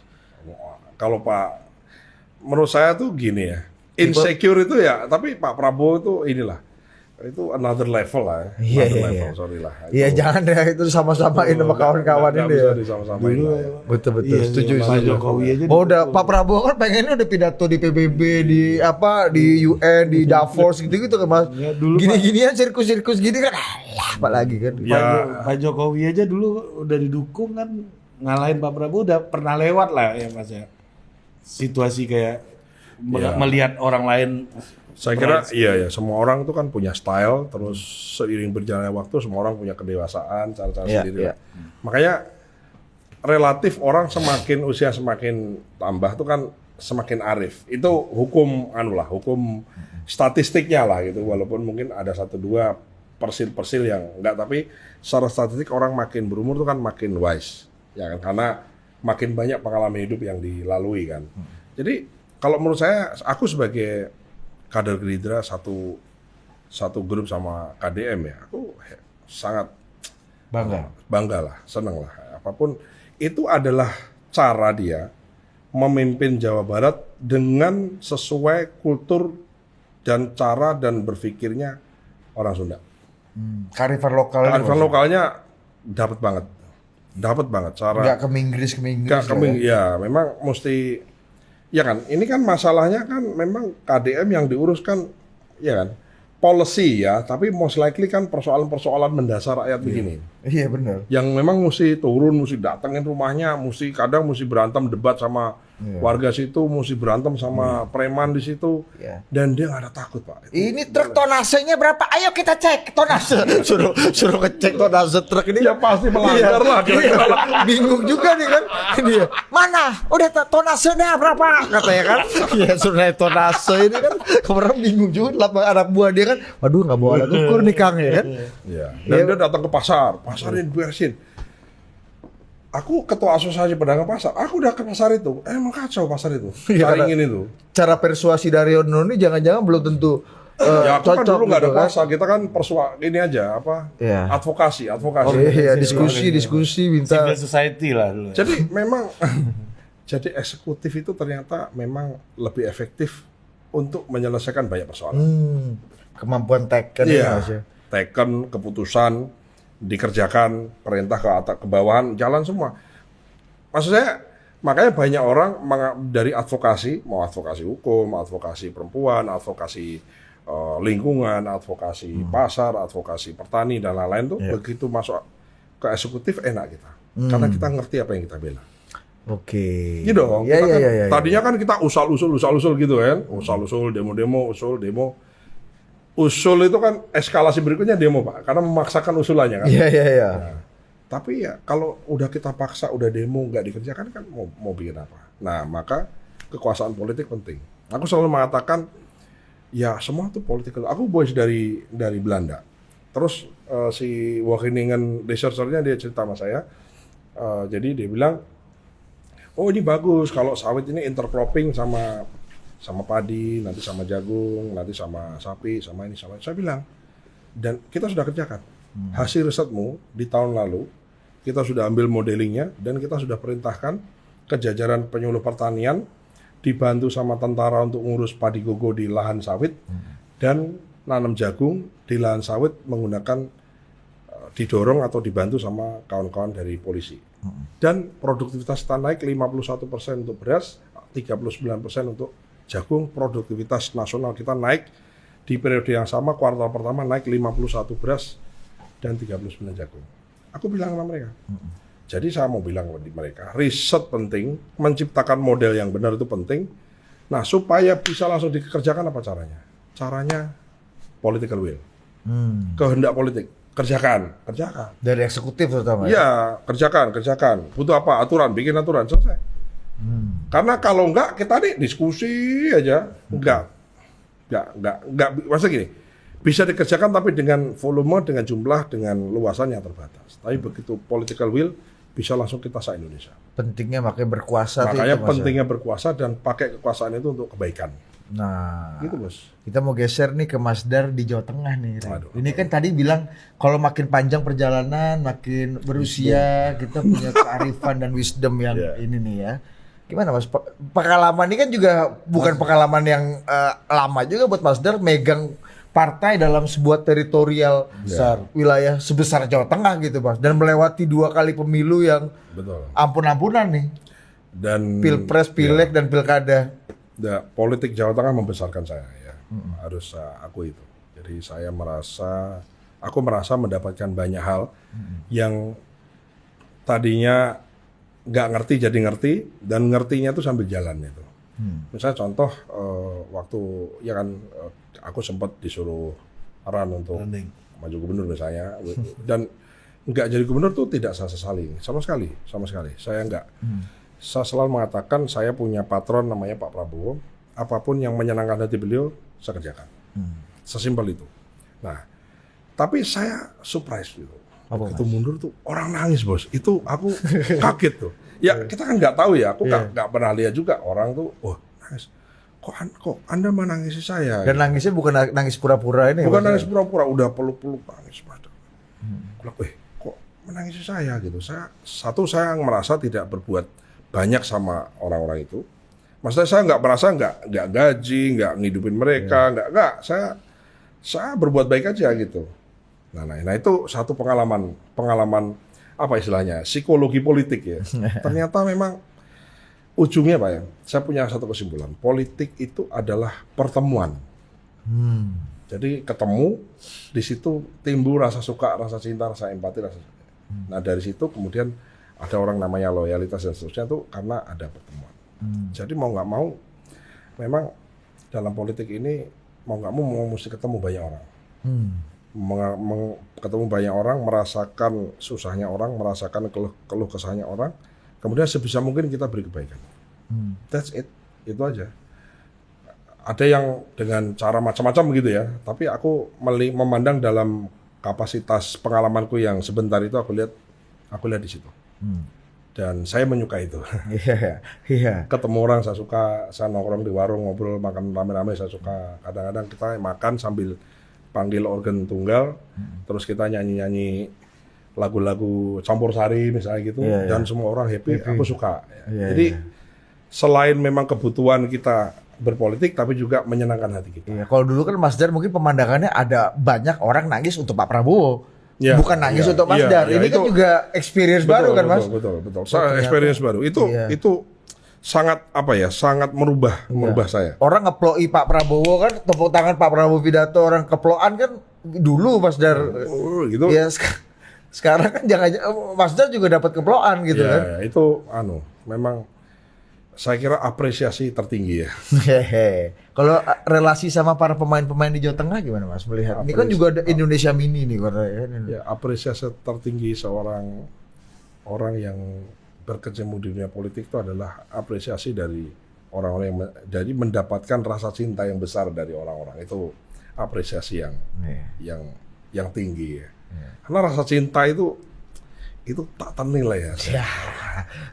Kerasa ya Mas. Dan aku tuh mencintai itu. Aku nggak tahu ya, aku suka ya. Jadi sekali lagi aku nggak susah menjelaskan, tapi saya cuma mau bilang sama Diko berdua, aku suka, senang gitu. Senang. Pakai Diko. Udah kayak Bambang Pak. Gue kayak ngobrol sama Bambang Pacul. Jadi aku suka nonton. Wah, aku sampai mimpiin Mas Pacul itu. Oh, serius? Udah kue ya. Aku serius mimpiin. Iya, mimpiin udah kue lah. Mimpinya apa Mas? Ya, pokoknya mimpi ketemu terus ngobrol-ngobrol sebentar. Hal yang buruk apa hal yang baik? Hal baik. Hal baik. Buah pohon ya? Udah ceritain tadi. Mimpi di bawah pohon di depan DPP Gerindra. Mimpi sama Mas Pacul. Duduk di meja-meja kecil gitu. Jadi meja kecil-kecil digabung-gabung terus. Ngapain Pak Pacul depan kantor? Nggak tahu juga, namanya juga mimpi ya. Guys, ini mimpi ya. Jangan kayak apa itu yang di TikTok itu apa kartun-kartun itu ya kan, istrinya mimpi selingkuh, suaminya digebukin. Enggak, ini mimpi kan kita bisa atur. Tapi ini artinya ya Baik kan? ya aku bilang sama beliau ya, we are connected each other. Gitu lah. Ini guys, ini mimpi ya. Jangan diartikan berarti betul. Enggak. Bambang Pacul itu mengkhianati PDI dan bersama Gerindra di bawah pohon di depan kantor DPP. Enggak, ini mimpi. Iya, kadang suka sensitif mas orang-orang di bawah ini kan. Di depan kantor Gerindra ada orang PDI di bawah pohon beringin. Ini udah 3 partai itu. Iya kan? Jadi isu misleading isu. Di depan masjid yang berlambang Ka'bah. Ada 4 partai udah kan. Iya. Ya tapi gini, Jawa Tengah ini memang kalau cara berpikir orang Jakarta dibawa ke Jawa Tengah susah. Nah itu gimana tuh mas? Apa yang bedain tuh mas? Apa orang yang nggak bayangkan terjadi relasi atau sesuatu yang terjadi di Jawa Tengah? Makanya maksud saya kan memang semua partai itu berlomba. Ini sebuah perlombaan. Nah, maka dalam perlombaan itu kan nggak hanya di politik, katakanlah di Valentino Rossi lawan Marquez gitu kan. Ini perlombaan, tapi sampai bersitegang kan gitu kan. Yang bersitegang bukan yang bersangkutan lawan yang bersangkutan, tapi kadang pendukungnya tuh bisa bersitegang gitu. Sepak bola juga begitu. Nah,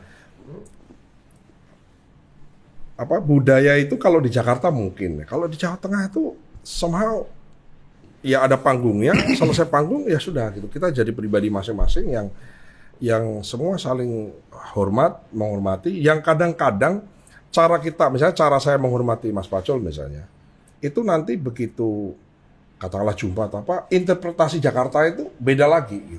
Sensitif tadi kan. Sensitivitas tadi, karena memang beda pandangan ini Mas. Maksud saya Konteks lokalnya. konteks lokalnya iya. Maksud Ini observasi setelah jadi ketua Jawa oh Tengah. iya, betul. Tadinya mungkin Mas Dan juga nggak punya Nggak perspektif punya, ini ya. betul. Aku orang Jawa Tengah, ya, tapi kan ya orang Jawa Tengah aja. Kemudian ngerti politik yang di Jakarta kan. Nah, karena jadi ketua di Jawa Tengah, ya artinya akhirnya paham gitu. Memang ini kultur politik 3 Jawa besar ini beda. Jawa Timur, Jawa Barat, Jawa Tengah ini kulturnya beda. Kultur di masing-masing masyarakatnya beda, cara pendekatan kampanye politiknya beda, termasuk hubungan elit atau pimpinan partai di antara orang-orang di Jateng ini beda gitu dengan kalau kita tarik cara berpikirnya orang Jakarta beda. Jadi, tapi kan susah ya Pak ya. Misalnya misalnya saya sebagai ketua Gerindra ngundang misalnya ketua partai lain. Dalam hal ini misalnya Mas Pacul jadi ketua DPD PDIP misalnya ya, ini kita ngomong karena Anda nyebut Mas Pacul. Kan maksud hati saya nggak ada masalah, tapi interpretasi ala-ala Jakarta ini yang mengerikan gitu, yang bisa merugikan saya dan lebih susahnya lagi bagi saya adalah kalau merugikan orang yang saya ajak ketemu, itu masalahnya sih. Sehingga jadinya mau silaturahmi gojek-gojekan jadi malah nggak bisa gitu ya, karena silaturahminya sih gojekan, tapi kan nuansa itu yang orang yang tidak hadir di ruangan itu menginterpretasikan ala-ala Jakarta ini mengerikan. kacamata Jakarta ini kadang-kadang nggak bisa dipakai untuk melihat. Jadi kalau ada Lost in translation ya kan jadi. Lost in translation. Jadi kalau ada interpretasi, perspektif, bahkan tudingan Bambang Pacul main 2 kaki selama politik kemarin itu menurut Mas masalahnya gini Mas, menuduh itu lebih mudah daripada mengklarifikasi. Ya dong, menuduh itu orang misalnya sekarang lagi rame nih, orang nuduh ijazah palsu Pak Jokowi. Nuduh gampang Pak, oh ijazah palsu, buktiin kalau nggak palsu. Nah, misalnya nih kalau orang biasa bukan Pak Jokowi, misalnya orang biasa dituduh kan, oh enggak saya tuh, dia kan mikir Pak nih, sampai keningnya gini mikir. Mengklarifikasi dia mikir, padahal nuduh nggak mikir Mas. Iya, lempar aja kan. Kamu kan yang kentut. Nah, si yang dituduh kentut kan nggak kentut. Dia menjelaskan enggak, saya nggak kentut kok. Tadi saya itu. Dia mikir, yang nuduh nggak mikir. Dia kasih alibi kan. Pada saat bau itu Anda cium, saya masih berada jarak 20 meter dari Anda. Anda sudah itu capek Mas ya. Terus dituduh enggak, tapi saya ini kamu kentut. Ya akhirnya capek mikir. Nah, jadi daripada kan gitu, akhirnya orang tuh menghindari daripada dituduh macam-macam, sebaiknya tahan diri ya, gitu. Itu kearifan juga, tahan diri untuk jumpa, tahan diri untuk ketemu, tahan diri untuk komunikasi, tahan diri untuk untuk sesuatu yang membuat tadi tuh cara berpikir orang Jakartanya itu kemudian timbul. Wah, secapek Pak kalau udah gitu. Berarti politik daerah kita ini banyak dirusak oleh tafsir Jakarta ini juga ya Mas ya berarti. Ya. Nggak semuanya jelek ya, tapi betul. Maksudnya mungkin kalau rusak terlalu kasar ya. Artinya tidak sesuai gitu. Jadi cara berpikir di satu daerah, katakanlah Jakarta dengan intelektualitas kemudian melek politik yang lebih kemudian persaingan yang lebih sengit gitu ya, itu kemudian dibawa ke daerah tuh nggak semuanya sesuai. Jangan-jangan orang Jawa Barat happy juga dengan cara Kang Deddy yang dianggap ugal-ugalan bagi orang Jakarta, gitu kan? Karena itu tadi itu kan cara Kang Deddy orang lokal dengan cara lokal. Tanya aja rakyat, bikin aja survei, pasti semua orang suka sama KDM di Jawa Barat. Nah, kalau orang yang mungkin daerah-daerah yang penyangga ibu kota lah kali ya, mungkin yang agak terpengaruh cara-cara berpikir ala-ala Jakarta mungkin beberapa ngasih kritik. Cuma itu salah satu contoh bahwa memang di setiap wilayah punya cara masing-masing. Dan belum tentu Jakarta punya penilaian yang tepat ya untuk menilai pola relasi dan politik yang ada di wilayah tertentu gitu Mas ya. Betul, karena kalau kami nih pimpinan DPR lagi, pimpinan DPD atau pimpinan provinsi di Jawa Tengah kan ada Gus Yusuf di PKB ya kan, terus dulu ada Mas Wihaji yang sekarang menteri Golkar, ada Pak Panggah ya kan, Pak Panggah, Mas Wihaji itu kan Golkar, terus saya Mas Pacul, terus ada yang PAN, ada yang P3 dan lain-lain tuh ya maksudnya kekalahannya seseorang jadi guyonan yang lain gitu. Iya. Nggak lolos lu misalnya itu ya kita jadi kayak ya gayang aja di antara kita gitu. Jadi udah gayang aja di antara kita ini gitu. Cuma kan kalau ketemunya rame-rame, oke, silaturahmi halal bihalal. Tapi kalau kita ketemu berdua ini kan wah itu Saya pernah datang sekali, Mas. Itu acaranya jokesnya parah-parah. parah, Bos. Parah-parah kan ada wartawan di situ. Tapi nggak ada yang nulis untuk mencelakai mereka juga. Tentu bagian ini bisa disensor. Ya. Gus Yusuf bilang gitu. Iya, gue baru mau Bang cerita. Pacul, iya. Logo. Kita lihat komandan. Ini Gus Yusuf nih ketua PKB kan, Mas. Sekarang sudah saya lihat tahun lalu masih ya gitu kan. Ini kan ada Tapi nggak ada wartawan yang berani nulis. Mas, berani lah. buat orang Jakarta itu kan bisa Iya, jadi bahaya. pembinaan, bisa jadi macam-macam tuh interpretasi kan. Makanya. Capek juga kan kadang-kadang kan. Padahal itu keakrabannya mereka yang kayak gitu kan. Wah, udah ketawa semua kakak gitu-gitu, Mas. Dia gitu malah makin akrab semuanya. Iya. Karena memang udah biasa saling ejek. Iya. Kan ya Gus Yusuf kan jadi ketua nggak ngarin, Bos. Iya. Kenal sama Mas Pacul mungkin lebih lama dibanding aku kan pendatang baru nih. Iya. Ya dulu waktu halal bihalal yang dulu tuh kan halal bihalal ketua partai di Jawa Tengah pertama bagi gue kan. Pressure juga kan. Aku nggak kenal semua orang di situ. Iya. Aku kan taunya tuh kampanye aja, nggak pernah ketemu. Itu habis pemilu ya? Tahun lalu ya? Habis pemilu, habis menang kan. Ya itu tadi ini off the record aja. Iya. Jadi komandan izin, ya akhirnya saya memahami dulu kawan komandan sekarang jadi kawan saya. Ya.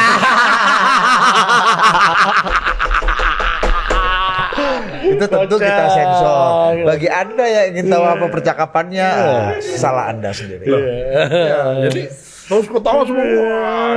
Tapi tenang komandan, saya ini anak desa, saya anak orang petani, saya ini marhenis. Wah, semua orang PDI senang dia. Wow. Masuk itu barang. Kata Gus Yusuf, wah Mas Dar ini tahu aja ngambil hati PDI Perjuangan.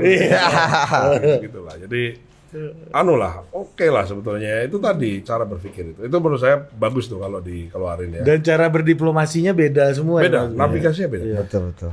Ini sekali lagi cara menilai lokal kemudian jadi Iya, cara menilai Jakarta apalagi dengan karena dengan sosmed itu kita tidak bisa kontrol respon orang. betul. Makanya mohon maaf, misalnya saya bukan bela Gus Miftah, tapi misalnya Gus Miftah dia berceramah, mau ceramah keagamaan dengan kearifan lokal, budaya lokal di situ, mengatakan sesuatu yang dianggap oleh budaya Jakarta itu sangat kasar sekali, sangat menghina sekali. Di dalam konteks dan konten di lokasi itu sebetulnya tidak sekasar dan tidak sekeras itu. sekeras Ya. interpretasi orang di Jakarta. Betul. Mungkin ya memang agak Karena offside, memang tapi bahasanya itu keakrabannya dan gitu ya. kan orang itu kan nggak ngikutin nuansa, Pak. Maksudnya gini, kumpul 1.000 orang, kita teriak-teriak nih. Kemudian orang ambil sepenggal videonya diposting di sosmed. Orang tuh yang tidak bisa dirasakan oleh orang yang nonton sosmed itu adalah nuansa. Nuansa orang tuh sebetulnya di situ tuh lagi apa sih? Iya. Joke, berarti kan lagi ngejoke gitu. Bahwa joke-joke itu biasa di situ. Iya, Itu Pak, maksud saya ini Iya. sekali lagi cara, cuman ya dengan sekarang ya bahwa sosial media itu tidak bisa kita, orang respon dari nonton konten itu tidak bisa kita kontrol, maka sebaiknya semua orang hati-hati. Kita yang kontrol keluar dari Iya, diri kita loh. iya. Tapi jangan sampai nih kita lagi ini kan nanti diedit sama editor. Iya, Ada orang rekam gini langsung. Iya, Aduh, ini kita udah tahu, kita pancung aja nih masih pakai baju Liverpool. Nah, kalau ini kan jelas nih, terukur. Nggak, di antara ini, jangan-jangan ada yang pakai handphone sendiri terus diupload. Itu di luar Ada kuasa CCTV, kami, Mas. Mas. Ya, itu di luar. Itu di luar kuasa kami. Bahaya. Benar-benar iya, kayak orang bilang, ada orang bercanda di Jogja kan, ya your eyes. Apa itu? Matamu, wah gitu-gitu kan, ya kan ada kadang-kadang gitu kan. Ya kan dulu si Pak Ganjar misalnya wasu kabeh gitu kan, wasu kabeh gitu kan. Itu ya maksudnya ya biasa. Cuma ya kadang kalau namanya kita nggak suka sama Pak Ganjar kan karena lawan politik misalnya, harus kita gitu. Jadi Jadi tinggal orang milih, orang tuh nggak suka atau suka dulu baru komentar atau telah komentarnya baru berkomentar suka atau tidak suka. Iya, Jadi berangkat dulu dari suka nggak suka Iya, Mas. dan banyak kita harus lihat banyak orang berkomentar di sosmed itu tuh antara suka suka sama tidak suka dulu baru dia komentar. Aku jadi ingat dulu Pak Prabowo bilang tampang Tampang Boyolali. Iya kan? Ya, kemudian diinterpretasikan apa itu jadi komoditi politik. Iya, ya, dan pada masa kampanye politik ya. Jadi Karena ya, kan orang nggak memahami, merasakan nuansa tadi. iya, Nuansa. konten dan konteks Nuansa, tadi Mas. iya, konten dan Tampang konteks. Boyolali itu Iya. ini jok lokal deh. Jok lokal. Tapi aku hubungan baik sama beliau. Iya. Gini Mas, kalau saya yang jadi beliau dan kita ada momen politik itu, aku akan melakukan hal yang sama. Iya. Kita artinya kita sebagai makhluk politik ini, kita tahu bahwa itu memang lu mesti kerjain. Karena memang mau gain vote kan, mau mendapatkan pilihan sebanyak-banyaknya. Jadi gerakan itu memang mesti kerjain. Yang terakhir banget. Jadi emang Anda kembali lagi ke pertanian dan beras-berasan ini. Ya. Emang bener Mas kita bisa swasembada beras ini? Atau swasembada pangan sih gimana sih? Ya, kita tuh seberapa pede sih sama itu? Dulu kan semua presiden dan semua politisi bilangnya gitu. Stop impor gula, stop impor beras, stop impor. Iya, itu semua presiden, Bos. Iya. Semua politisi, semua capres, ya. Bisa. Ini kehendak politik. Jadi kehendak politik sudah diputuskan dan ini kehendak politik ini sudah diejawantahkan. Anggaran sudah dikeluarkan. Ya. Perintahnya jelas tadi, perintah dari presiden jelas, diterima semua orang dengan cara yang jelas. Ini sekarang hari Sabtu kan. Ini bentar lagi setengah jam ada Zoom. Pak Menteri yang pimpin, Zoom, semua stakeholder pertanian ini Zoom. Kepala-kepala dinas semua Zoom. Zoom apa? Namanya LTT. LTT itu luas tambah tanam. Jadi setiap hari, itu semua penyuluh sama dinas pertanian di seluruh Indonesia itu lapor. Pak, di Bojonegoro, kami nanam padi hari ini sekian ratus hektar. Besok berapa ratus hektar. Besok lagi berapa. Terus, se-Indonesia dikumpulin. Mas. Terus kita monitor harian. Terus kita bandingkan periode tahun ini dengan tahun lalu di hari di tanggal yang sama. Terus kita punya target dalam sebulan berapa 1,5 juta atau 1, berapa juta. Ada targetnya untuk memaintain expected panen di 3 bulan yang akan datang. Jadi ini caranya begitu caranya. Jadi pertanian itu menurut saya agak ilmu pasti. Karena apa yang kita tanam insya Allah tumbuh. Selama perawatannya benar, caranya benar, dan rata-rata rakyat kita udah pada bisa nanam semua. Jadi swasembada beras, swasembada pangan itu sebetulnya adalah semua pangan kita sebisa mungkin tidak impor. Nah yang sudah tidak impor, sebisa mungkin nanti kita bisa ekspor. Nah dimulai dari swasembada beras di target tahun ini. Tidak impor beras tahun ini. Tidak impor jagung di tahun ini. Jagung juga? Jagung juga. Tidak impor gula konsumsi di tahun ini. Tidak impor garam konsumsi di tahun ini. Gitu. Jadi nanti tahun depan ada lagi targetnya Pak. Misalnya yang sekarang lagi kita godok adalah itu tadi investasi di bidang pertanian. Mengembalikan komoditas perkebunan kita menjadi top level nomor 1 di dunia. Kalau window dressing data di Kementerian Pertanian tuh bisa nggak Mas? Misalnya nih tak tepu-tepu aja presiden. Maksudku ya datanya tak bagus-bagusin gitu. Kan supaya nggak ada kita data. Kami tidak punya data. Kami mendata Luas tanam. luas tanamnya. Panennya kita nggak data. Yang data Hafal BPS. gua. Hafal kan? Hafal udah Yang didata adalah data Luas tanam. BPS. BPS yang kalau panen ini. itu Iya. BPS. Jadi BPS bikin laporan. Jadi kalau BPS itu mau pengumuman kita gini juga Mas. Oh sama-sama khawatir juga Mas ya. Bagus kan nih gitu kan. Kayak hasil approval rating. Coba kita buat bandingkan. politisi. Jadi luas tanam itu selalu ada data perbandingnya Pak. Apa data perbandingnya atau enggak? Luas tanam itu laporan orang. Maka data pembandingnya adalah serapan pupuk Oh. harian. Jadi kalau oh luas tanam hari ini 50.000, oh hari ini orang ambil pupuk 50.000. Oh, kayak demo, kayak ini Iya kayak acara-acara penggalangan. Nah, ini kita punya fakta baru nih Mas, cara supaya nggak ditipu sama IO penggalangan acara politik. Nah, caranya gimana? Coba kasih tahu nih, supaya Mas Dar juga nggak ditipu sama Adam. Kalau dia Iya ya. sering ya. Nggak tahu supaya ini memitigasi. Kalau dibilang bawa 1.000, tinggal dicek kardus nasinya sisa berapa. Gak mungkin datang gak makan dong. Iya. Waktu itu ada ngomong gini, ya, coba fakta ini. Wah, ini nggak nyampe 30.000 ini. Ini ada 1.000 lagi nih kardusnya. Iya. Nggak mungkin orang datang nggak makan. Iya. Orang bawa lebih mungkin. Iya, Kalau iya. sampai sisa 1.000 udah pasti lu nggak bisa ngumpulin orang situ. Maksudnya Ini data pembandingnya nih. lu tepu-tepu gua aja. Tapi memang bisnis penipuan paling afdol di politik itu kan bisnis kursi sama nasi kotak, Bos. Iya. Iya. Bisa saya datangkan 5.000 orang. Iya, iya. Oh iya apalagi Yang datang 500, Pak. Iya, iya. Tapi anggarannya udah dikasih. Ya, itulah makanya. dan nggak bisa diklarifikasi kan. Itu Mas, cara. Mas Dar pidato pun kelihatan rame aja kan. Iya, kalau Mas, kalau suruh bawa bus atau bawa truk, bawa orang bisa aja busnya kosong. Ya, busnya ada, tapi belum tentu ada isinya. Kalau nasi akhirnya- kota ini agak susah gitu, Iya, Mas. itu benar. Iya. Cuma ada satu lagi caranya. Bedanya itu kader atau masa mengambang. Nah, gimana? Kalau masa mengambang, Masa mengambang itu masa sebentar bayaran. pulang semua, Pak. Udah pada nongkrong di luar rokok-rokokan. Tapi kalau kader itu, Pak, stay, Pak. Panas juga ada stay, Pak. Begitu kita selesai pidato, baru bubar.